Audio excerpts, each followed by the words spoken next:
আচ্ছা ঠিক আছে।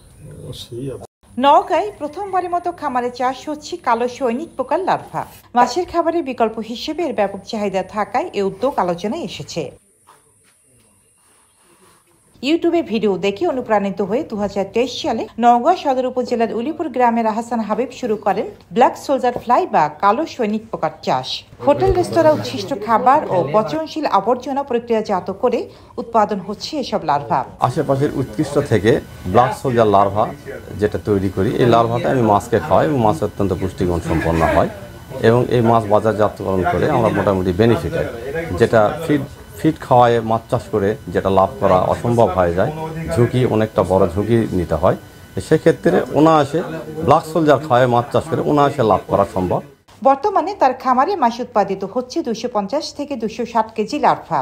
প্রোটিন সমৃদ্ধ এই লার্ভা শুধু মাছের খাবারে খরচ কমাচ্ছে না, বিক্রি করেও অর্থনৈতিকভাবে লাভবান হচ্ছেন উদ্যোক্তা। কালো সৈনিক পোকা চাষ করতেছেন উনি। কালো সৈনিক পোকা চাষ করার কারণে আমাদের চারপাশে যেসব দূষিত বস্তু, দূষিত ফলমূল, বাজারের দূষিত পচা ফলমূল সেগুলো কালো সৈনিক পোকার খাদ্য হিসেবে ব্যবহার করতেছেন।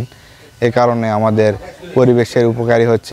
9 মনের মতো মাছ ছাড়ছি, কিন্তু আমার খাদ্য খরচ যাতে আমার প্রচুর খরচা পড়তেছে এবং ফিট 70-75 টাকা কেজি পড়তেছে।